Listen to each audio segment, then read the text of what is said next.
ఎఫెసీయుడైన త్రోఫిమును అతనితో కూడా పట్టణంలో అంతకుముందు వారు చూచి ఉన్నందున పౌలు దేవాలయంలోనికి అతనికి తీసుకుని వచ్చినని ఊహించిరి. పట్టణమంతయు గలిబిలిగా ఉండెను. జనులు గుంపులు గుంపులుగా పరిగెత్తుకుని వచ్చి పౌలును పట్టుకుని దేవాలయంలో నుండి అతని వెలుపలికి ఈడ్చిరి. వెంటనే తలుపులు మూయబడెను. ఇంగ్లీష్లో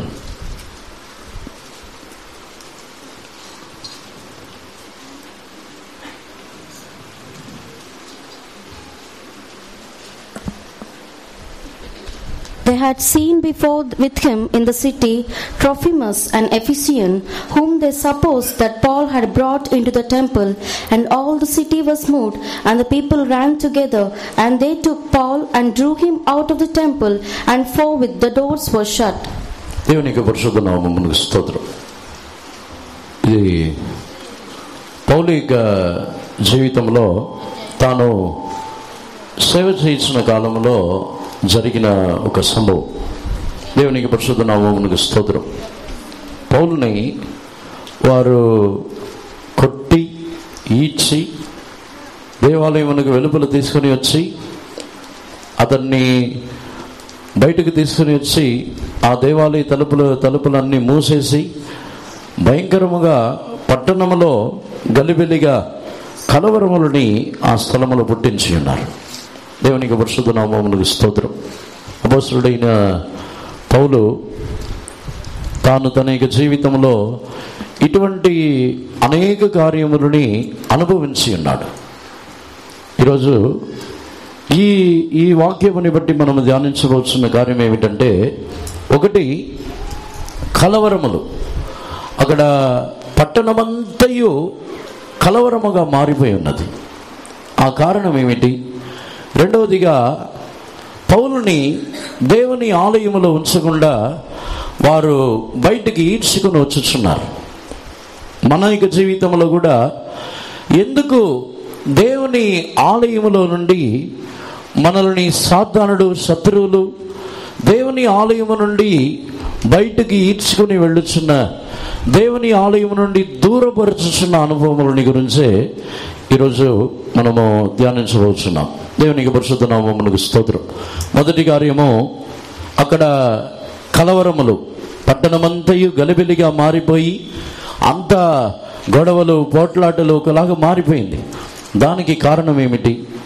రెండవది, దేవుని ఆలయములో ఉండనివ్వకుండా సాతానుడు ఏ విధముగా, శత్రు ఏ విధముగా పోరాడుతున్నాడో వాటిని గురించే దేవుడు నన్ను ప్రేరేపించి ఉన్నారు. దేవునికి పరిశుద్ధ నామమునకు స్తోత్రం. మొదటి కార్యముని మనం ధ్యానించి చూసినట్లయితే, ఆ పట్టణమంతయు కలవరము, ఆ పట్టణమంతా గలిబిలిగా మారిపోయింది. మరొకసారి కూడా 29వ వాక్యముని 30వ వాక్యముని చదవండి.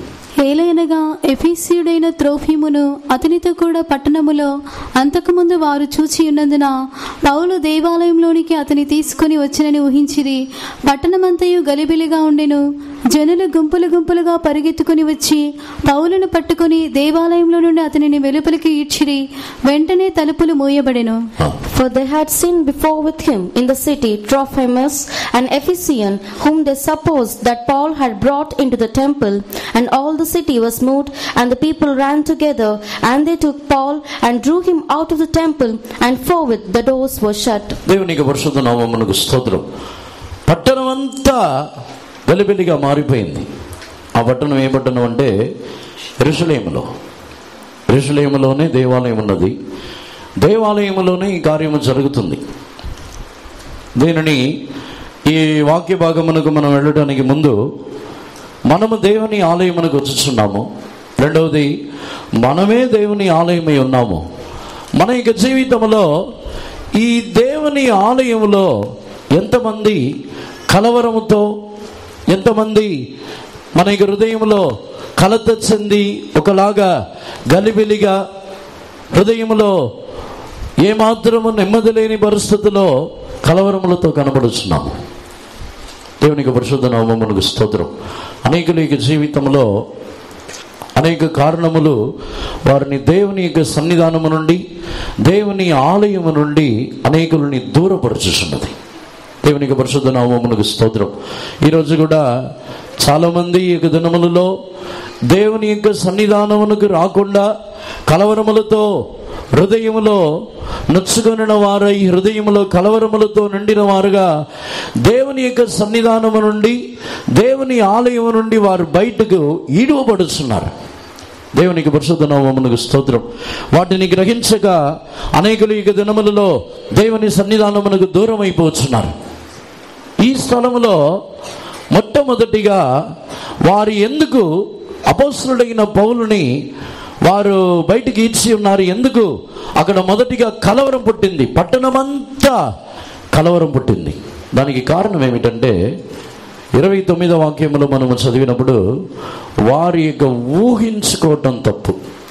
29వ వాక్యంలో చదివినట్లయితే త్రోఫీమును, ఎబేసీయుడైన త్రోఫీమును పౌలు దేవుని ఆలయమునకు తీసుకుని వచ్చాడని చెప్పి వారు ఊహించుకొని ఉన్నారు. కానీ పౌలు తీసుకుని రాలేదు. అక్కడ 29వ వాక్యం మరలా చూడండి.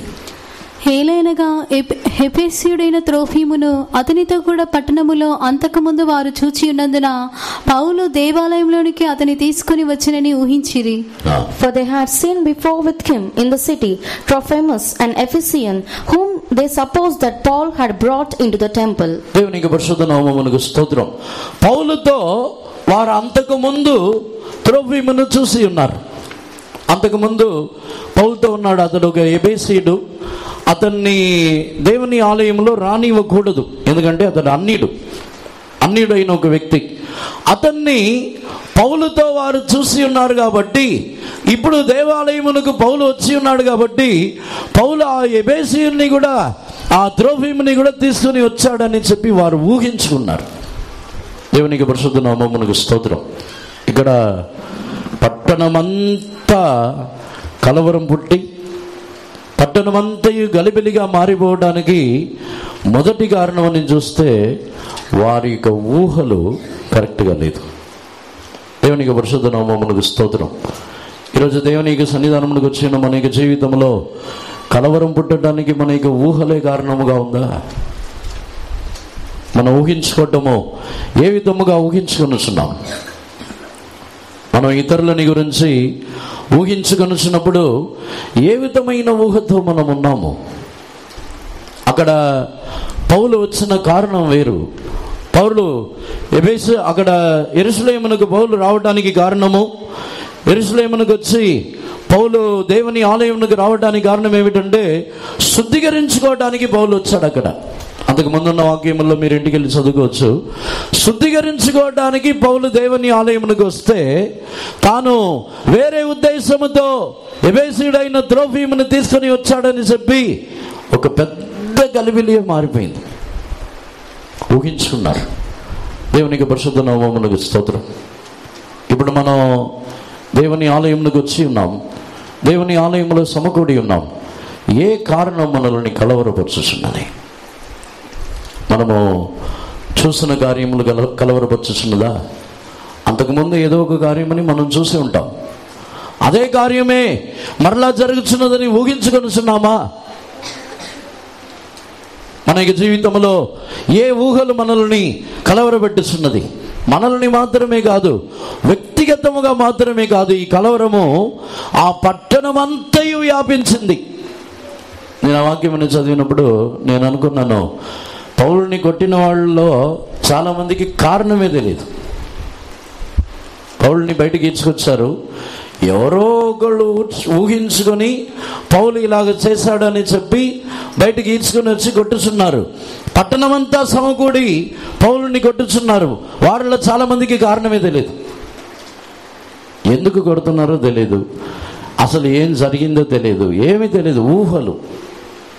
మన యొక్క జీవితంలో కలవరం, సంఘములో కలవరం రావడానికి కారణం ఏంటి? సంఘములో గలిబిలి రావడానికి ఎవరి ఊహలు కారణము? మన యొక్క ఊహలు ఇతరులని కలవరపరుచుచున్నదా? పౌలుని గురించి వారు అనుకుని ఊహలు, వారు ఊహించుకొని ఒకే మాట ఊహించుకొని అందరూ చూసి ఉండరు. దేవుని ఆలయమునకు ఏదో కొంతమంది వచ్చి ఉంటారు. ఆ కొంతమంది చూసి వారు ఊహించుకున్న ఊగలు వచ్చి పట్టణమంతా వ్యాపించేసింది. పట్టణమంతా గలిబిలిగా మారిపోయింది. సంఘమంతటిని కలవరపరుచుచున్నామా? మన ఊహలు ఒకరి తర్వాత ఒకరికి వెళ్ళి సంఘమంతటిని కలవరపరచుచున్నదా? దేవునికి పరిశుద్ధ నామమునకు స్తోత్రం. కలవరపడటానికి మొదటి కారణమే మన ఊహలు సరైనదిగా లేదు. అందుకే హృదయంలో కలవరము, హృదయంలో ఒకలాంటి గలిబిలి. దేవునికి పరిశుద్ధ నామమునకు స్తోత్రం. ఈరోజు దేవుని యొక్క సన్నిధానమునకు వచ్చిన వారిలో నాకు ఎటువంటి కలవరమే లేదు, నేను దేవునిలో చాలా నెమ్మదిగా ఉన్నాను అని చెప్పేవారు చేతులు పోయి కదండి, చూద్దాం. చేతులు ఎత్తుని కూడా కలవరమా? దేవునికి పరిశుద్ధ నామమునకు స్తోత్రం. చాలామంది యొక్క కలవరం వచ్చి వారి యొక్క సొంత ఊహలు. మనము ఊహించుకొనుచున్న విషయములలో మేలైన వాటినే ఊహించుకోవాలి. ఏ కీడైన వాటిని ఊహించుకున్నట్లయితే మనం మాత్రమే కలవరపడేది కాదు, ఆ కలవరము సంఘము కాదు పట్టణమంతయు వ్యాపించింది. ఒక వ్యక్తి యొక్క ఊహ సరైనదిగా లేకపోతే వారు పట్టణమంతటిని కలవరపరిచేవారుగా మారిపోతున్నారు. సంఘమంతటిని కలవరపరుచుచున్నామా? దేవుని యొక్క సంఘముని కలవరపరుచుచున్న ఊహలు గలవారుగా ఉన్నామా? మనము చూసింది లేదు, విన్నది లేదు. మనం ఎవరో ఒకళ్ళు ఎక్కడో చూసాము, ఇలా జరిగింది అలా జరిగిందని వారు చెప్పి ఒకరి తర్వాత ఒకరికి వచ్చి వారి యొక్క ఊహల్లో పెరిగి ఒకళ్ళు చూసింది ఇంకొకరికి చెప్తారు. వారు కొంచెం ఊహించుకొని ఇంకా కొంచెం యాడ్ చేసుకొని చెప్తారు. వారు కొంచెం ఊహించుకొని ఇంకా కొంచెం కలుపుకొని చెప్తారు. ఊహలు కలవరపరుస్తుందా? అది పౌలుని కలవరపరచదు. దేవునికి పరిశుద్ధ నామమునకు స్తోత్రం. అక్కడ పట్టణమంతయు కలవరముగా మారిపోయింది, పట్టణమంతయు గలిబిలిగా ఉంది. కానీ పౌలుని కొడుతున్నారు, పౌలుని బయటకు ఈడ్చుకొచ్చుచున్నారు, కానీ పౌలులో ఏ కలవరమును లేదు. పౌలు మౌనముగా ఉన్నాడు, ఏమీ మాట్లాడలేదు. మౌనముగా నెమ్మదిగా ఏమీ మాట్లాడకుండా మౌనముగా ఉన్నాడు. దేవునికి పరిశుద్ధ నామమునకు స్తోత్రం. ఊహలలో సరైన అనుభవం లేకపోతే మనము కలవరపడుచు ఉంటాం, ఇతరులని కలవరపరచుతూనే ఉంటాం. మన యొక్క ఊహలు దేవుని యందలి విశ్వాసము కలిగిన ఒక అనుభవంలో ఉన్నట్లయితే ఆ ఊహల ద్వారా మన యొక్క జీవితంలో ఒక నెమ్మది కలిగింది. యోహాను సువార్తలో యేసు ప్రభువు ఈ వాక్యమని చెబుతున్నారు, మీ హృదయముని కలవరపడనివ్వకుడి, కలవరపడకుండా ఉండుటకు ఇద్దరిని విశ్వసించమంటున్నారు. చూడండి, దానియేలు గ్రంథంలో కూడా చదివితే, దానియేలు గ్రంథంలో అతడు కళ చూశాడు. కళ వచ్చిన తర్వాత అతనికి ఆ కళని బట్టి కళ మర్చిపోయింది. తాను మిక్కిలి కలవరపడిపోయి ఉన్నాడు. చూడండి, 2వ అధ్యాయంలో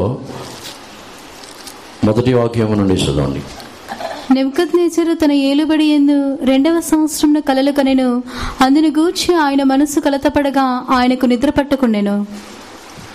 And in the second year of the reign of Nebuchadnezzar dreamed dreams wherewith his spirit was troubled and his sleep brake from him. దేవునికి పరిశుద్ధ నామమునకు స్తోత్రం. కళ చూసిన వెంటనే కలవరం, తనకొచ్చిన కలవరం చాలదని చెప్పి ఫరో వచ్చి అందరూ సగునగాండ్రులు అంతా దేశంలో ఉన్న వాళ్ళు అందరినీ పిలువనంపుచున్నాడు. అందరికి ప్రాబ్లమే, అందరికి చెప్పి కలయిక అర్థం చెప్పండి అంటున్నాడు. దానియేలు గ్రంథంలో నెబుకద్నెజరు కూడా ఈ కళను చూసి అందరిని పిలిచి, తనకేమో హృదయం అంతా కలవరపడిపోయింది, ఇప్పుడు దానికి అర్థం తెలియట్లేదు, కలవరం వచ్చేసి ఏం జరగబోతుందో, ఏం చేయాలో ఏమి చేయాలో అని అందరిని పిలిచి చెప్పకపోతే చంపేస్తానంటున్నాడు. దేవునికి పరిశుద్ధ నామమునకు స్తోత్రం. కలవరం పుడితే అందరికీ కలవరం వచ్చింది. అందుకే మనము కలవరపడకూడదు, ఇతరులని కలవరపరచకూడదు. కళలు వచ్చినా, దర్శనములు వచ్చినా వాటిని బట్టి కలవరపడవలసిన అవసరం లేదు. దేవుడు బయలుపరచే వాటినే ఆయన నిశ్చయంగా మనకు బయలుపరుస్తున్నారు. కళలు వచ్చినా, దర్శనములు వచ్చినా వాటి యొక్క అర్థమని దేవుడు మనకు బయలుపరుస్తారు. కలవరపడాల్సిన అవసరం లేదు. దానియేలును, యోసేపును వారికి ఇచ్చిన ఆలోచన, రాజు యొక్క హృదయము కలవరపడవలసిన అవసరం లేదు. దేవుడు తన యొక్క కార్యములని బయలుపరచుదురు. కలవరపడుచున్నామా? ఏమైనా రాత్రుల్లో కళలు వచ్చిన వెంటనే ఉదయకాలమున ధైర్యంగా ఉంటున్నారా? కళ్ళు వచ్చిన వెంటనే అన్నీ మన యొక్క జీవితంలో భయం వచ్చేస్తుందా? ఒకవేళ కళ రాదనుకోండి, కళ రాలేదు, ఆ రోజు జరగాల్సిన కార్యం జరగదా? జరగదా? కళ రాకపోయినా జరిగిద్ది, కళ వచ్చినా జరిగిద్ది. ఎందుకు కలవరం? దేవుడు ఒకవేళ మన జీవితంలో అనుమతించాలి అనేది దేవుని ఉద్దేశం అయితే అది జరిగిద్ది. అది అనుమతించబడినప్పుడు, దేవుడే దానిని అనుమతించినప్పుడు మనం ఎందుకు కలవరపడాలి? దేవుడు ఒక కార్యమని మన జీవితంలో అనుమతిస్తున్నారు అనుకోండి, మనం ఎందుకు కలవరపడాలి? దేవునికి పరిశుద్ధ నామమునకు స్తోత్రం. చాలా మందికి జీవితంలో కళలు, దర్శనములు కలవరపరచుచున్నది. మన జీవితంలో కళలో, దర్శనములో వేరే ఏది మనల్ని కలవరపరచకూడదు. మన జీవితంలో అవి మనల్ని ఇంకనూ ధైర్యపరిచి, దేవుని యందలి ఉన్న విశ్వాసమని బట్టి మనము ధైర్యం గలవారై, దేవుని యందలి ఉన్న విశ్వాసమని బట్టి ఇంకనూ స్థిరమైన వారుగా మనం మార్చబడాలి. దేవునికి పరిశుద్ధ నామమునకు స్తోత్రం. ఏది మనల్ని కలవరపరచకూడదు. ఈ కారణముల చేత వారు కలవరపడుచున్నారు. మరొక కార్యము, కలవరపరచబడుటకు అక్కడ కీర్తనలు 30వ అధ్యాయము 30వ కీర్తన 7వ వాక్యంని చదవండి. యెహోవా దయగలిగి నీవే నా పర్వతమును స్థిరపరిచితివి, నీ ముఖమును నీవు దాచుకునినప్పుడు నేను కలత చెందితిని. Lord, by thy favor thou hast made my mountain to stand strong. Thou didst hide thy face, and I was troubled. దేవునికి పరిశుద్ధ నామమునకు స్తోత్రం. మీ ముఖముని దాచుకున్నప్పుడు నేను కలవరపడితిని, కలత చెందితిని. దేవునికి పరిశుద్ధ నామమునకు స్తోత్రం. కీర్తనకర్త తాను అలా చెప్పుచున్నాడు. ఇది వచ్చి యేసు ప్రభు యొక్క జీవితంలో జరిగిన కార్యం. ఈ 30వ కీర్తన అనేది యేసు ప్రభు సిలువ వేయబడినప్పుడు, తండ్రి తన యొక్క ముఖముని దాచుకున్నప్పుడు ఆయన ఏలీ ఏలీ లామా సబక్తాని అని ఆ ఒక్క నిమిషము కేకలు వేసి ఉన్నారు. దేవునికి పరిశుద్ధ నామమునకు స్తోత్రం. అని మనం కలవరపడవలసిన అవసరం లేదు. ఎందుకంటే యేసు ప్రభు కొరకు తండ్రి తన యొక్క ముఖముని మరుగు చేసి ఉన్నారు కాబట్టి మనకు ఎన్నడూను దేవుడు తన యొక్క ముఖముని మరుగు చేయటం లేదు. ఆ కార్యముని యేసు ప్రభు భరించి ఉన్నారు. అందుకే నా యందు విశ్వాసం ఉంచుడి, మీరు కలవరపడవద్దు, నా యందు విశ్వాసం ఉంచుడి, నా యందు యేసు ప్రభు నా యందు విశ్వాసం ఉంచుడి అని ఎందుకు చెప్పుచున్నారంటే, మన జీవితంలో రావాల్సిన శాపము, మన జీవితంలో రావాల్సిన శిక్ష, మన జీవితంలో మన యొక్క పాపములకు తగిన విధముగా వచ్చుచున్న దేవుని యొక్క కోపము, క్రోధము, తీర్పు అన్నిటినీ యేసు ప్రభు నేను భరించి ఉన్నాను, నా యందలి కూడా విశ్వాసం ఉంచుడి, మీరు కలవరపడవద్దు అంటున్నారు. చాలామంది నా మీద ఏమైనా శాపం వచ్చిద్దా, ఏమైనా వేరే వారు ఎవరైనా శాపం పెడితే శాపం వచ్చేస్తుందో ఏమో. ఎవరి శాపం రాదు, కారణముతో వచ్చిన శాపం కూడా రాదు. ఎందుకంటే కారణములతో వచ్చిన శాపముని యేసుప్రభు భరించి ఉన్నారు. దేవునికి పరిశుద్ధ నామమునకు స్తోత్రం. కారణముతో ఎవరు శపించడానికి కూడా ఎవరికి అధికారం లేదు. బిలాము చెబుతున్నాడు, దేవుడు ఆశీర్వదించుచుండగా శపించగలవాడు ఎవడు? దేవునికి పరిశుద్ధ నామమునకు స్తోత్రం. అలాగైతే మన యొక్క జీవితంలో ఏ శాపం వస్తుందని, ఎటువంటి మన జీవితంలో దేవుడు తన యొక్క ముఖముని మరుగు చేసుకొని దేవుడు మన యొక్క ఆశీర్వాదములని తీసేస్తారా, దేవుడు మన యొక్క జీవితంలో శిక్షించి న్యాయం తీర్చి నశింపజేస్తారా అని కలవరపడవలసిన అవసరం లేదు. యేసు ప్రభు ద్వారా ఆ కలవరము తొలగిపోతున్నది. యేసు ప్రభు మన యొక్క పాపములని ఆయన భరించి ఉన్నారు, శాపముని తొలగించి ఉన్నారని విశ్వసించినట్లయితే మనము కలవరపడవలసిన అవసరం లేదు. దేవునికి పరిశుద్ధ నామమునకు స్తోత్రం. ఆత్మీయ జీవితంలో కలవరములు మనల్ని దేవుని యొక్క ఆలయములో నుండి బయటికి ఇచ్చుచున్నది. దేవునికి పరిశుద్ధ నామమునకు స్తోత్రం. చివరిగా మత్తయి సువార్త 24వ అధ్యాయము 6వ వాక్యముని చదివినట్లయితే,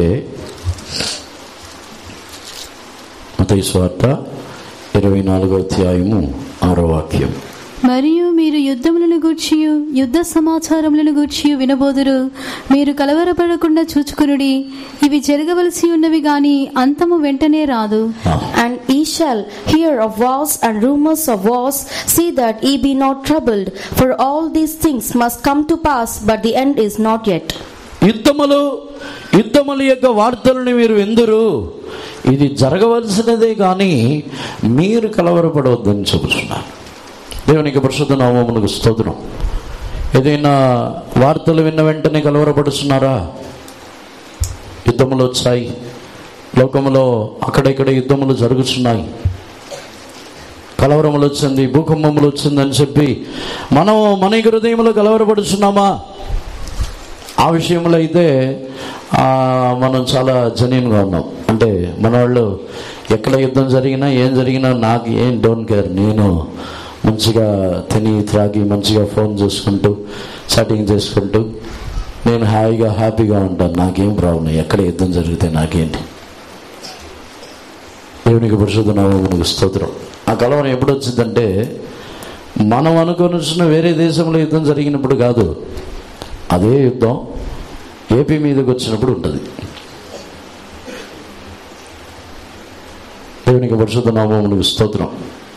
కొన్ని యుద్ధములు కొన్ని దేశములలో, ఇప్పుడు పోయిన సంవత్సరం కింద మణిపూర్లో ఒక కలవరం, ఒక యుద్ధం, పోట్ల అక్కడ క్రైస్తవులందరినీ కొట్టి తరిమి భయంకరమైన పోరాటం. అలాంటి సిచ్యువేషన్ ఇక్కడ వస్తే కలవరం రాదా? చాలా కూల్గా అప్పుడు కాలు మీద కాలు వేసుకుని ఫోన్ చూస్తూ ఉంటారా?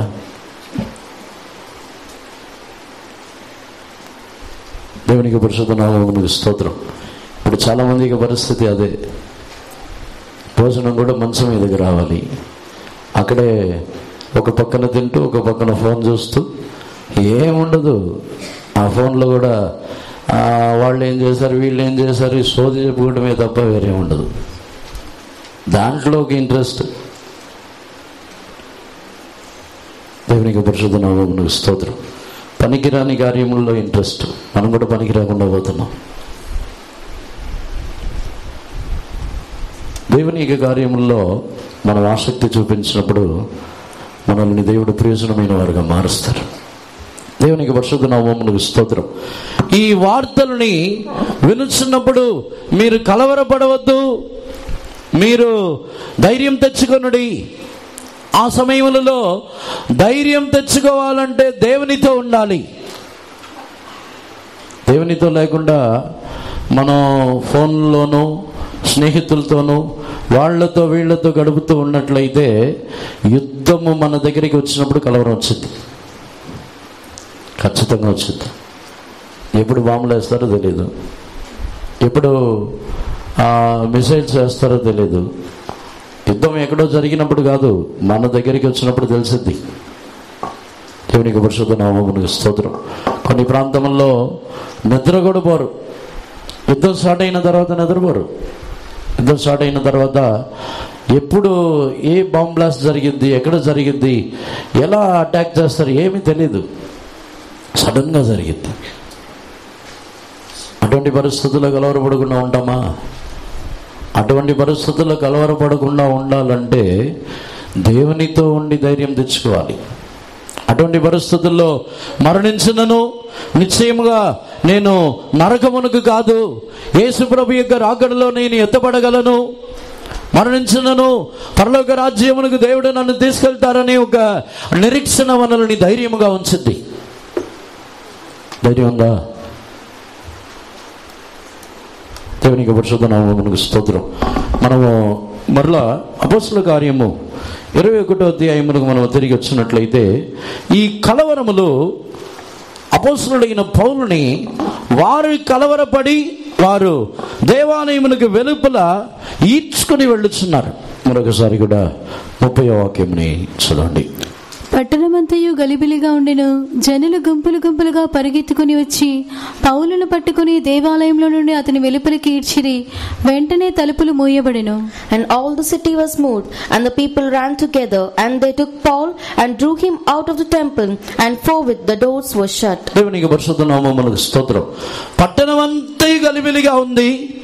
జనులు గుంపులు గుంపులుగా పరిగెత్తుకొని వచ్చి పౌలుని దేవాలయమునకు వెలుపల ఈడ్చుచున్నారు. జరిగింది ఏమీ లేదు అక్కడ. సాతానుడు కూడా తంత్రముగా ఈ రోజుల్లో అనేకుల యొక్క జీవితంలో దేవుని యొక్క సన్నిధానము నుండి దూరపరచుటకు కొన్ని కార్యములని వారి యొక్క జీవితంలో తీసుకుని వస్తున్నాడు. చిన్న చిన్న కార్యములు, ఏ పనికి రాని ప్రయోజనం ఏ మాత్రము విలువేలేని చిన్న చిన్న కార్యములని తీసుకొని వచ్చి వారిని దేవుని సన్నిధానంలో నుండి బయటికి ఈడ్చుచున్నాడు. ఏదైనా కారణములు మనల్ని దేవుని సన్నిధానములకు రాకుండా ఆపివేస్తున్నదా? ఈరోజు దేవుని సన్నిధానములకు వచ్చి ఉన్నాం, రాని వారు కూడా ఉన్నారు. ఏమైనా కారణము దేవుని సన్నిధానములకు రాకుండా ఇంతకు మునుపు జరిగిన కార్యములో ఏదైనా మనల్ని ఆపివేసి ఉన్నదా? కారణం అడిగితే వాళ్ళు ఇలా అన్నారు, వీళ్ళు ఇలా అన్నారు, వీళ్ళు ఇలా మాట్లాడారు. మరి దేవుని మాట, వాళ్ళు వచ్చినప్పుడు ఏదో ఒక మాట 2 మాటలు, ఎక్కువైతే 4-5 మాటలు అన్నారు అనుకోండి. దేవుని యొక్క సన్నిధానంలోకి వచ్చినప్పుడు ఎన్ని మాటలు మాట్లాడారు మీతో? దేవుని యొక్క సన్నిధానంలోకి వచ్చినప్పుడు మీతో దేవుడు ఎక్కువ మాట్లాడారా, లేకపోతే వాళ్ళు అన్న మాటలు ఎక్కువగా ఉన్నాయా? మనం దేవుని సన్నిధానం నుండి దూరం అవ్వడానికి కారణం ఏమీ ప్రయోజనం లేని కారణం. దేవుని సన్నిధానము నుండి, దేవుని ఆలయము నుండి పౌలుని బయటికి ఈడ్చుచున్నారు. అంటే అక్కడ సాతానుడు శత్రు యొక్క ఉద్దేశము పౌలుని దేవుని ఆలయములో ఉంచకూడదు. ఈరోజు అనేకుల జీవితంలో సాతానుడు తంత్రముగా క్రియ చేస్తున్న కార్యం ఏమిటంటే, మనల్ని దేవుని సన్నిధానములో దేవుని ఆలయములో ఉంచనివ్వకుండా ఉండుటకు అనేక ప్రయత్నములు జరుగుతాయి, నిందలు వస్తాయి. కొంతమంది రావద్దని చెప్తారు. నువ్వెందుకు దేవుని సన్నిధానంలోకి వచ్చుచున్నావు, ఇక్కడ ఎందుకు ఉంటున్నావు అంటారు. దేవుని సన్నిధానం ఎవరికి సొంతం కాదు, ఇది దేవునిది. వారైతే బయటకు ఈడ్చుచున్నారు, కానీ అక్కడ ఎవరైతే పరిసయ్యులు తమకే దేవుని ఆలయం సొంతమో, నాకే సొంతం అని అనుకొని లోపల కూర్చొని వేరే ఎవరిని రానివ్వట్లేదు. వారి యొక్క క్రియలు ప్రవర్తనలు ఎవరు రాలేకపోతున్నారు. యేసు ప్రభు చూసి వాళ్ళని బయటకు వెళ్ళగొట్టి మిగతా వాళ్ళందరినీ లోపలికి రానిచ్చారు. అప్పుడే చెప్పుచున్నారు, ఇది పరిసయ్యునికి ఇల్లు కాదు, ఇది నా తండ్రి ఇల్లు. నా తండ్రి ఇల్లు సమస్త జనులకును ప్రార్థన మందిరం, నీది కాదు, నాది కాదు. ఇక్కడికి వచ్చిన సమకూడిన వారు చాలామంది ఫీల్ అవుతున్నారు. ఏదో ఒక మాట అంటే, ఏదో ఒక మాట చెప్పిన వెంటనే ఫీల్ అయిపోతున్నారు. వాళ్ళది కాదు, ఇది చెప్పిన వాళ్ళదా దేవుని సన్నిధానం? రావద్దని చెప్పిన వాళ్ళదా? ఇక్కడ ఉండవద్దని చెప్పిన వాళ్ళదా? లేకపోతే ఇక్కడ తినకూడదని చెప్పిన వాళ్ళదా? ఎవరిది? ఎవరైనా సంపాదించి పెట్టారా? దేవునికి సొంతం. దేవునికి సొంతమైన వాటిలో ఎవరిని కూడా ఏ మాటల్ని బట్టి కలవరపడవలసిన అవసరం లేదు. అందుకే యేసు ప్రభు తేటగా చెప్పి ఉన్నారు, ఇది నా తండ్రి ఇల్లు, ఇది సమస్త జనులకును ప్రార్థన మందిరం. ఒకరికి కాదని, ఒకరికి అవునని, ఇది ఒకరు రావచ్చని, ఒకరు రాకూడదని ఎవరినూ చెప్పడానికి లేదు, ఎవరికైనా అధికారం లేదు. దేవుని యొక్క సన్నిధానంలో గృహ నిర్వాహకులు ఉన్నారు తప్ప గృహంలో ఉన్న అధికారులు లేరు. ఈరోజు దేవునికి సన్నిధానమునకు వచ్చిన మనలో ఏదో ఎవరో ఒక మాట అన్నారని చెప్పి ఆగిపోతున్నాం. వారు అధికారులు అనుకుంటున్నామా? వాళ్ళకు సొంతమా? ఎవరికి సొంతం కాదు. దేవుడే ఈ ఇంటికి అధికారి. దేవునికే తనదే ఇల్లు. ఒకవేళ ఒక వ్యక్తిని గురించి ధ్యానించిన, వ్యక్తిత్వముని బట్టి ధ్యానించిన ఆ వ్యక్తి కూడా దేవునికే సొంతం. నీకో నాకో సొంతం కాదు. ఒక వ్యక్తిని రమ్మని చెప్పడానికో రావద్దని చెప్పడానికో దేవుడు తానే తన యొక్క రక్తముని బట్టి సంపాదించారు ఆ వ్యక్తిని. ఇక్కడికి వచ్చిన వ్యక్తిని తన యొక్క స్వరక్తముని పెట్టి సంపాదించి తీసుకుని వచ్చిన వ్యక్తి, ఆ వ్యక్తి మీద ఆయనకే అధికారం. ఆయనే ఆ వ్యక్తిని దేవుని ఆలయముగా మార్చుచున్నారు. ఆయనే ఆ వ్యక్తికి అధికారి. మనం ఎవరో? కానీ చాలామంది సాతానుడికి తంత్రం, అది సాతానుడికి తంత్రం. సాధారణమైన చిన్న చిన్న ఊహలు, చిన్న చిన్న మాటలు, దాన్ని వదిలి మనల్ని దేవుని సన్నిధానం నుండి బయటికి ఇస్తాడు. పౌలు యొక్క జీవితంలో ఏమీ లేదు, కారణమే లేదు. అక్కడ పౌలుని దేవుని ఆలయం నుండి బయటికి ఇచ్చుచున్నారు. పౌలు పారిపోయాడా? అక్కడే ఉన్నాడు. దేవుని ఆలయం యొక్క తలుపులు మూయబడింది, ఆయన అక్కడే ఉన్నాడు. పారిపోలేదు. పారిపోయి ఉండవచ్చు కదా. కారణమే లేదు, నన్ను ఇలా అవమానపరుస్తున్నారు, కారణమే లేదు, నన్ను కొట్టుచున్నారని చెప్పి పౌలు పారిపోయి ఉండొచ్చు కదా. అన్ని దెబ్బలు తిని అన్ని గాయపరచబడినా అక్కడే ఉన్నాడు. అక్కడే ఉండి కొడుతూనే ఉన్నారు. ఈ విషయం వచ్చి అక్కడ సైన్యాధిపతి అక్కడ తెలిసిపోయింది. అతను పరిగెత్తుకుని వస్తున్నాడు. తర్వాత వాక్యములని చదవండి. అతనికి తెలిసిపోయిన వెంటనే తాను వచ్చి ఆ జన సమూహముని ఆపటానికి వస్తున్నాడు. 31వ వాక్యమని చదవండి. వారు అతని చంపవలనని యత్నించుచుండగా యెరూషలేమంతయు గలిబిలిగా ఉన్నదని పటాలపు పై అధికారికి వర్తమానం వచ్చెను. వెంటనే అతడు సైనికులను శతాధిపతులను వెంట పెట్టుకుని వారి యొద్దకు పరిగెత్తి వచ్చెను. వారు పై అధికారిని సైనికులను రాని వారిని చూచి పౌలును కొట్టుట మానిరి. దేవునికి పరిశుద్ధ నామమునకు స్తోత్రం. ఇక్కడ పౌలు పారిపోయి ఉంటే ఈ పై అధికారులు, సైనికులు, తన యొక్క పట్టాలపై యొక్క అధికారి వీరు ఎవరు రారు. మనం దేవుని యొక్క సన్నిధానములో బయటికి ఈడవబడుచున్నప్పుడు, దేవుని సన్నిధానములో ఉండనివ్వకుండా చేయించున్నప్పుడు, దేవుని సన్నిధానము నుండి పారిపోయినట్లయితే ఈ పట్టాలపు అధికారి వచ్చి శరీర ప్రకారముగా చూస్తున్నాము. మనము దేవుని సన్నిధానములో నిలబడి ఉంటే మన యొక్క సైన్యాధిపతి యేసుప్రభు వస్తారు.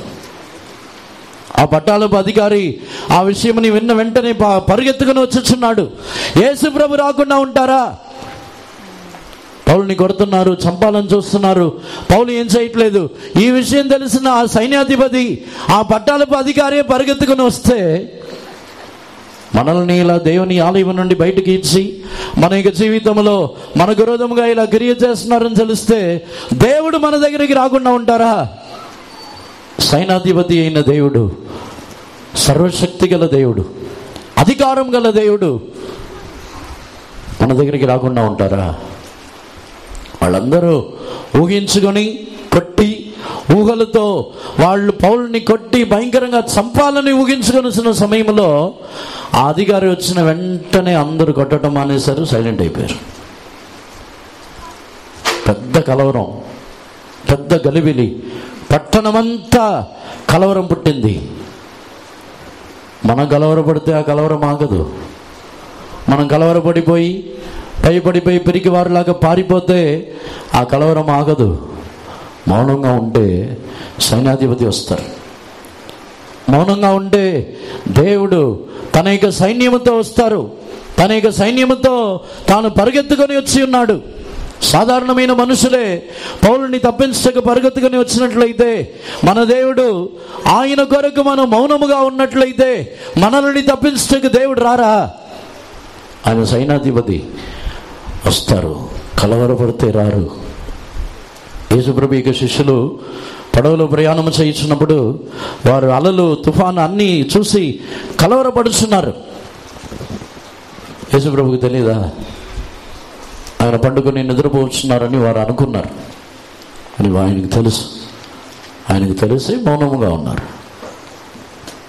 వాటికి ఒక సమయం ఉన్నది. యేసుప్రభుని లేపి మేము నశించిపోతున్నాము అని కేకలు వేస్తే వెంటనే సముద్రముని తుఫాన్ని ఆపలేదు. అల్ప విశ్వాసులారా అని గద్దించుతున్నారు. తర్వాతనే సముద్రముని తుఫాన్ని ఆపారు. ముందు ఆపాల్సింది మన యొక్క అవిశ్వాసముని, తర్వాతనే సముద్రముని గాలిని ఆపాలి. మనం అనుకుంటున్నాము వెంటనే దాన్ని ఆపేస్తే బాగుండేది కదా. వెంటనే ఆపాల్సింది మన యొక్క అవిశ్వాసముని. దేవునికి పరిశుద్ధ నామమునకు స్తోత్రం. అందుకే అపోస్తలుడైన పౌలు యొక్క జీవితంలో తాను విశ్వాసం గలవాడై మౌనముగా ఉండి అక్కడే ఉండి సైన్యాధిపతి వచ్చిన వెంటనే, సైన్యం వచ్చిన వెంటనే అందరూ, పై అధికారులు వచ్చిన వెంటనే సైలెంట్ అయిపోయారు. అందరూ కలవరం. ఇప్పుడు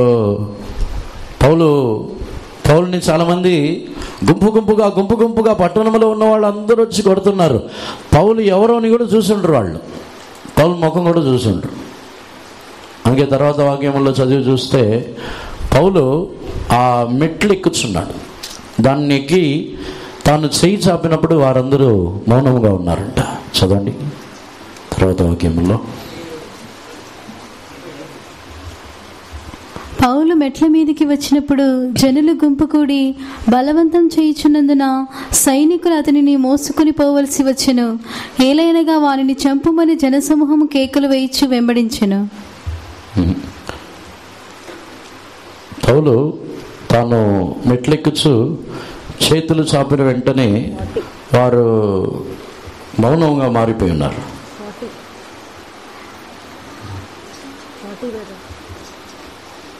చదవండి 40 వాక్యం చదవండి. అతడు సెలవిచ్చిన తర్వాత పౌలు మెట్ల మీద నిలవబడి జనులకు చేయి సైగ చేసెను. వారు నిశ్శబ్దముగా ఉన్నప్పుడు అతడు హెబ్రీ భాషలో ఇట్లా నేను. And when he had given him license, Paul stood on the stairs and beckoned with the hand unto the people.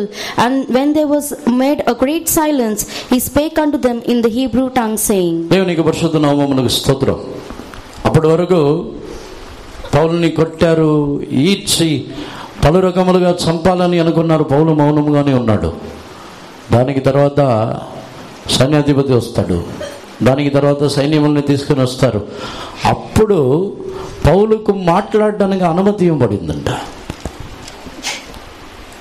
మనం మౌనంగా ఉంటేనే మనకు మాట్లాడడానికి దేవుడు ఒకరోజు అనుమతిస్తారు. ఇప్పుడు మౌనంగా ఉండకపోతే కలవరములతో మనం హృదయంలో కలత చెంది కలవరములతో మనం గలిబిలిగా ఉన్నట్లయితే దేవుడు మనకు మాట్లాడడానికి అవకాశం ఇవ్వరు. మాట్లాడడానికి అవకాశం ఇవ్వమంటే అక్కడ పౌలు వచ్చి తన యొక్క జీవితంలో నీతీకరించుకోవడానికి అవకాశం పొందలేదు. నేను మాట్లాడవచ్చు అని చెప్పిన వెంటనే పౌలు తన సాక్ష్యం చెప్తున్నాడు. నేను ఎవరిని, నేను ఇటువంటి వ్యక్తిని, దేవుడు నన్ను రక్షించారు, నేను కూడా మారి ఇప్పుడు నేను క్రీస్తు యొక్క మార్గమునకు చెందినవాడుగా మారిపోయానని ఆ తర్వాత అధ్యాయంలో చదివి చూసినట్లయితే 22వ అధ్యాయంలో ఇటువంటి వ్యక్తిని నేను దేవుడు మార్చి ఉన్నారని చెప్పి సాక్షి చెప్పి వారికి సువార్త ప్రకటిస్తున్నాడు. మాట్లాడడానికి అవకాశం దొరికితే మనం ఏం మాట్లాడతాం? మాట్లాడడానికి అవకాశం దొరికితే మామూలుగా మాట్లాడతామా? నాకు ఇప్పుడు మాట్లాడటానికి దేవుడు అవకాశం ఇచ్చారు, చెప్తాను మీ సంగతి అంటాం. పౌలు అలా ఉన్నాడా? ఉండు, తర్వాత చెప్తాను. ఇప్పుడు మీ ఆటలు సాగుతున్నాయి, కొన్ని రోజుల తర్వాత నేను చెప్తానంటారు. వెయిట్ చేస్తున్నారా? మీరేదో చేయడానికి వెయిట్ చేస్తున్నారా? ఏమీ చేయలేరు. దేవునికి పరిశుద్ధ నామమునకు స్తోత్రం. మనకి ఊహలు, మనకి తలంపులు ఏది పనికిరాదు, ఏది జరగదు. మనం అనుకుంటాం ఇప్పుడు పర్వాలేదు, వాళ్ళు వెళ్ళాక చెప్తానంటారు. వెళ్ళాక ఏం చెప్తారు? మనం కూడా వెళ్ళిపోతాం. దేవునికి పరిశుద్ధ నామమునకు స్తోత్రం. అపొస్తలుడైన పౌలుకి మాట్లాడే అవకాశం ఇస్తే తనేక సాక్ష్యమని చెప్పి వారు ఎందుకు నన్ను కొట్టారు, ఎందుకు నన్ను బయటికి ఈడ్చుకొచ్చారు, ఎందుకు ఇలా చేశారు ఏమీ అడగట్లేదు. 22వ అధ్యాయంలో చదివి చూస్తే తన సాక్ష్యమని చెప్పుకున్నాడు. నేను ఇటువంటి వ్యక్తిని, నన్ను దేవుడు ఇలా రక్షించి నన్ను మార్చి తీసుకుని వచ్చారు అని చెప్పి ఇలా చెప్పుచున్నాడు. ఎంత శ్రేష్టమైన అనుభవం. ఒకవేళ మనల్ని హింసించాలని దేవుని యొక్క సన్నిధానము నుండి, దేవుని యుద్ధ నుండి దూరపరచుచున్న అనుభవం గలవారైనను మౌనముగా ఉన్నట్లయితే మనల్ని దేవుడు అనేకులకు ఆశీర్వాదంగా మార్చుతున్నారు. ఎవరైతే కొట్టి ఉన్నారో, ఎవరైతే కలవరపడి ఉన్నారో, ఎవరైతే పౌలుని చంపాలని అనుకొని ఉన్నారో వారి యొక్క రక్షణకే పౌలు మారి ఉన్నాడు. పౌలు కలవరపడితే అలా జరగదు. ఈరోజు మనకి జీవితంలో ఉన్న కలవరము తొలగిపోవాలి. అందరిని కూడా కన్నులు మూసుకున్నదము.